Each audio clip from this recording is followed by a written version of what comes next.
And with that, you guys, you can hear it in the video right here. The Indiana Fever fans were chanting, "Sophie, Sophie."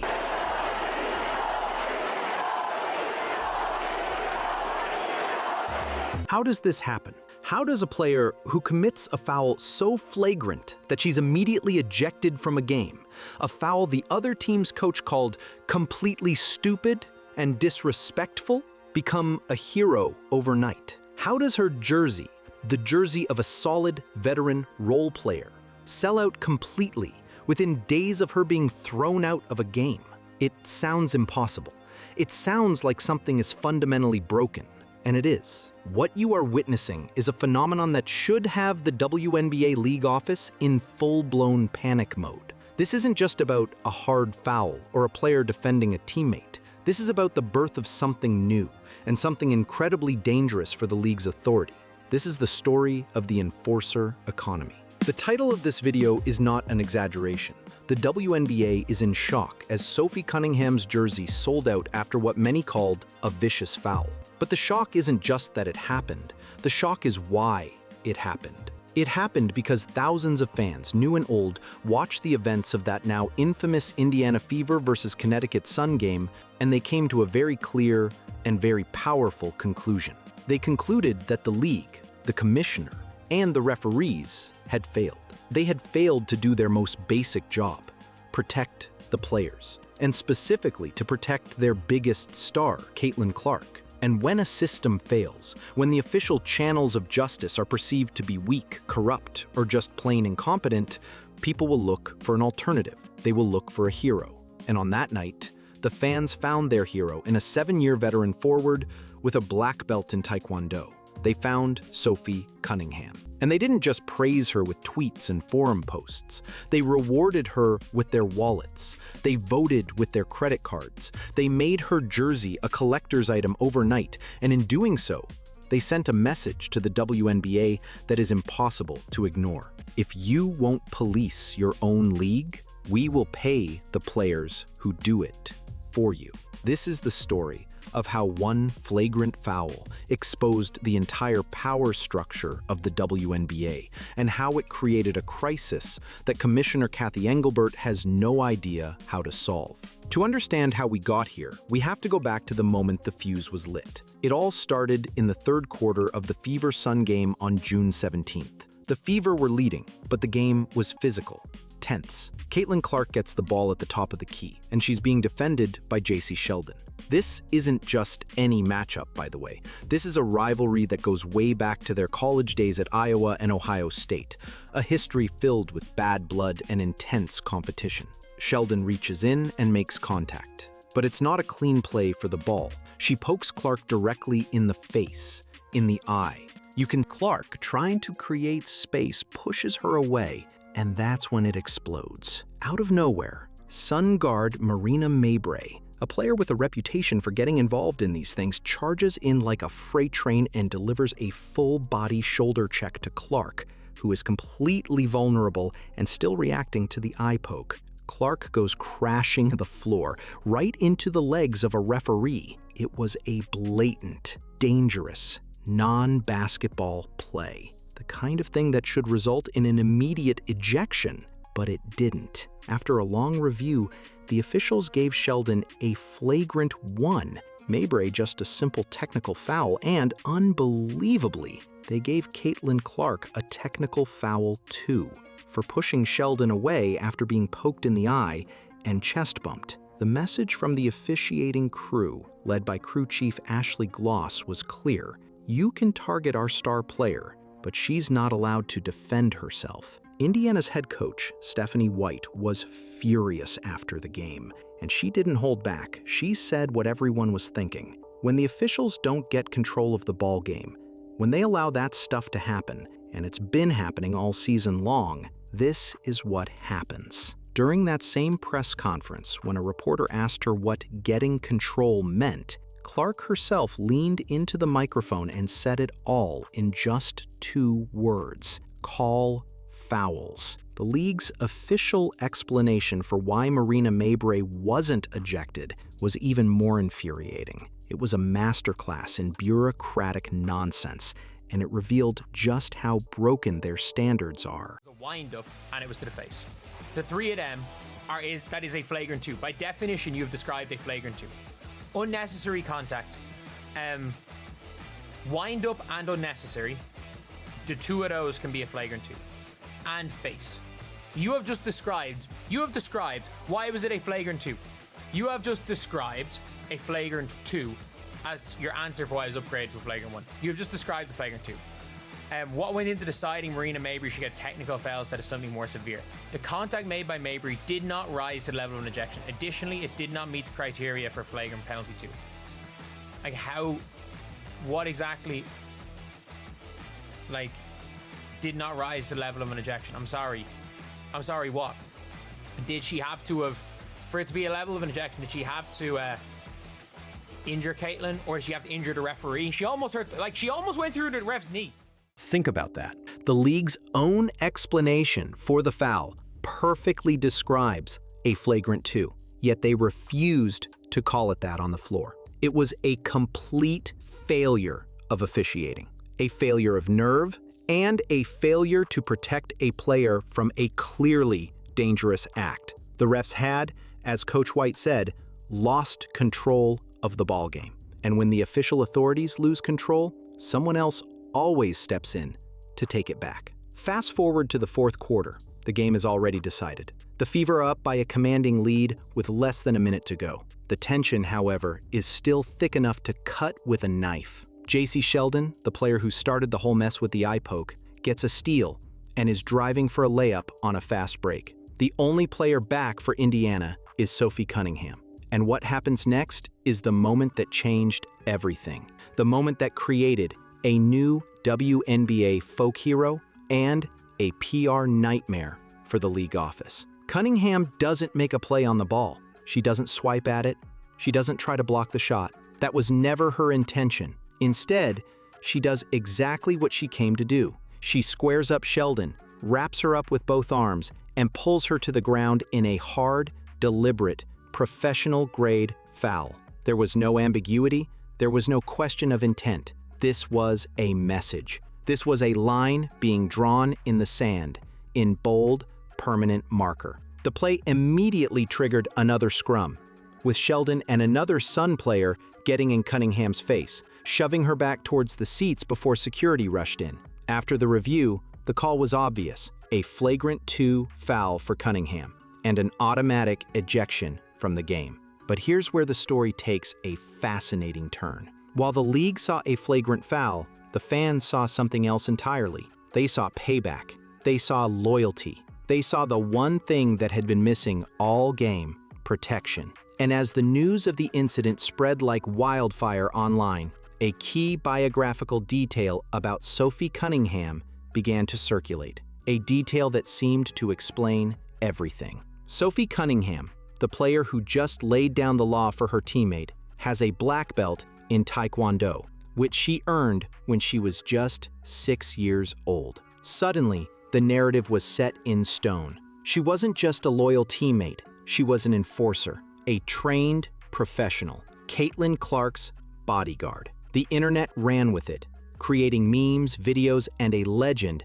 that was far more powerful than any fine or suspension the league could hand out. The foul itself was a violation of the rules, yes, but the reason for the foul, this wasn't an admission of guilt. This was an accusation. She was stating on the record that the league's officials have been failing at their job for years, that they have consistently refused to protect the one player who is single-handedly driving the league's unprecedented growth. She wasn't saying she lost her temper. She was saying she was forced to act because the designated authorities refused to. She followed it up with a statement of pure, uncut loyalty. And so at the end of the day, I'm going to protect my teammates. That's what I do, and I'm a team player. In that one statement, she articulated what millions of fans were screaming at their televisions. She gave voice to the overwhelming frustration that had been building all season. She confirmed the entire narrative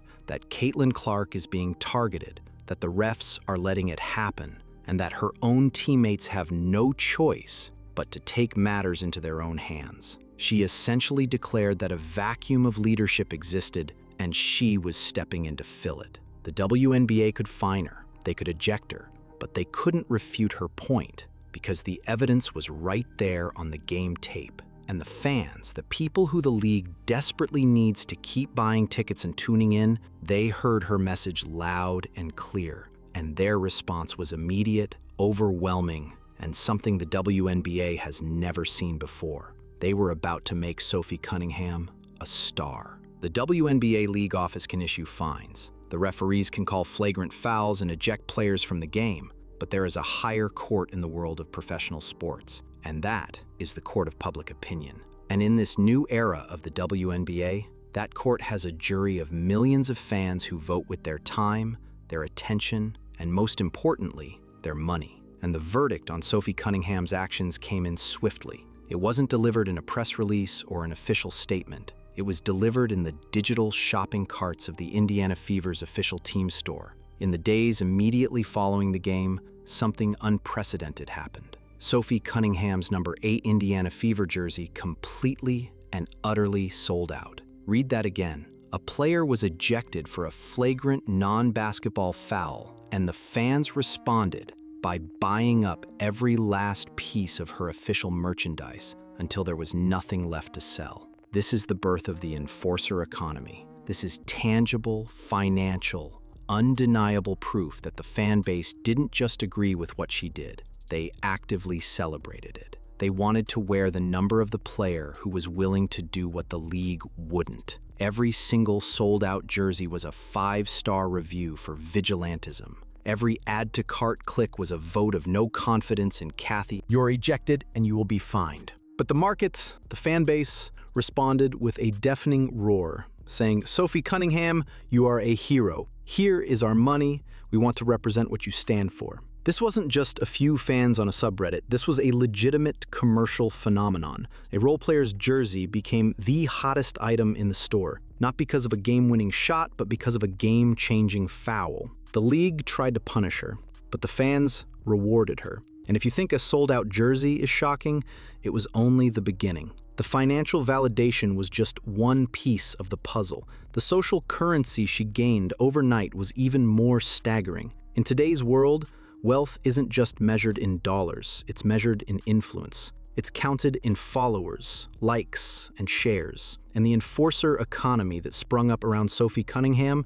paid her in social currency at a rate that would make your head spin. The jersey sales were just the first wave. The second wave was a social media gold rush. Before that game, Sophie Cunningham was a respected veteran player with a modest online presence. In the days that followed her ejection, she became a certified social media superstar. The numbers are almost hard to believe. Her TikTok account, which had a solid following of around 300,000 users, quadrupled. It rocketed past the 1 million follower mark, landing at over 1.2 million followers. Let me be clear, her online audience literally multiplied by 4 in a matter of days, all because she committed a flagrant foul. It wasn't just TikTok. Her Instagram account gained nearly 300,000 new followers as well. Fans flocked to her page not just to follow, but to voice their support, flooding her comments with messages of praise for standing up for Caitlin Clark. And Cunningham, savvy to the moment, capitalized on it beautifully. She posted a playful TikTok video referencing the incident, which immediately went viral, racking up over 800,000 likes. She understood what the fans wanted and she gave it to them. She leaned into her newfound identity as the enforcer. This is a level of brand growth that marketing agencies spend millions of dollars trying to achieve, and it happened organically, overnight. She went from being a role player to one of the most talked about figures in the league. She became a brand. So now, put yourself in the shoes of the WNBA league office. The player you just punished for breaking the rules is now more famous, more influential, and more marketable than ever before. The fans have effectively vetoed your authority. They took your punishment, threw it in the trash, and turned the perpetrator into a celebrated hero. This creates a terrifying reality for the league.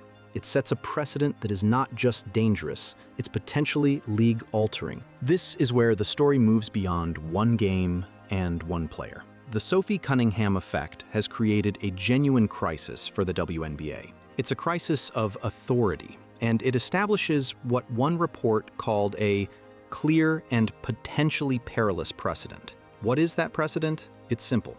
When the league's official systems are perceived to fail, player-led vigilantism is not only tolerated, but celebrated and rewarded. This is the league's ultimate nightmare. A professional sports league, at its core, is a system of rules and governance. The entire structure relies on the idea that the league, through its referees and its commissioner, is the ultimate authority on what is and is not acceptable conduct. But the fans just blew a hole right through that structure. They have now created a clear, marketable, and proven path to fame and fortune that exists completely outside the league's control. The message to every other player in the WNBA is dangerously clear. Do you feel like the refs aren't making the right calls? Do you think a star player is being targeted? Forget complaining to the league. The fastest way to get your jersey sold out and to get 1 million followers on TikTok is to take matters into your own hands. Become an enforcer. The fans will love you for it, and they will pay you for it. How is Cathy Engelbert supposed to govern a league where breaking the rules is more profitable than following them? How can she maintain order when there is now a clear financial incentive for players to deliver their own brand of justice? Every hard foul against a star player is now a potential audition. Every scrum is a chance for a player to become the next Sophie Cunningham. The league has completely lost control of the narrative, and they have lost control of the incentive structure. They tried to make an example out of Sophie Cunningham with an ejection and a fine, but the fans turned around and made her an example of something far more powerful, a successful rebellion. And the most damning part of this whole affair, the detail that proves Cunningham and the fans were right all along, comes from a leaked report from inside the WNBA's own officiating department. If you had any doubt about the massive gap between the league and its fans, a report from an internal WNBA officiating call erases it completely. A source on that call revealed that the league's head of officiating allegedly suggested Jacy Sheldon's initial flagrant 1 foul on Clark, the eye poke that started it all, should have been assessed as a mere common defensive foul. While the fans were demanding ejections and suspensions for a perceived assault, the league's highest-ranking officiating voice reportedly viewed it as incidental contact. This is the disconnect that created the enforcer economy. The league failed to see the fire, so the fans rewarded the player who brought the fire extinguisher. Sophie Cunningham committed a violation, but she became a hero and got a sold-out jersey because she was the only one whose actions reflected the reality that millions of viewers saw with their own eyes. The WNBA now has to face the consequences of this. This entire incident has been transformed into a potent bargaining chip, Exhibit A, that the WNBA Players Association will use in their fight for a new contract to demand the very safety protocols the league failed to provide. The league wanted to punish an illegal foul, but in the end, their own inaction created a new star, exposed their own weakness, and may have just sparked a revolution in player power that will change the WNBA forever. But that's just our breakdown. We want to know what you think. Drop a comment below. Was Sophie Cunningham a hero who did what was necessary, or did her actions go too far? We want to hear your take. And if you want to stay updated on all the behind-the-scenes drama the WNBA doesn't want you to know, make sure you hit that subscribe button and turn on notifications. Finally, if you think more people need to know the real story behind the enforcer economy, share this video with another WNBA fan.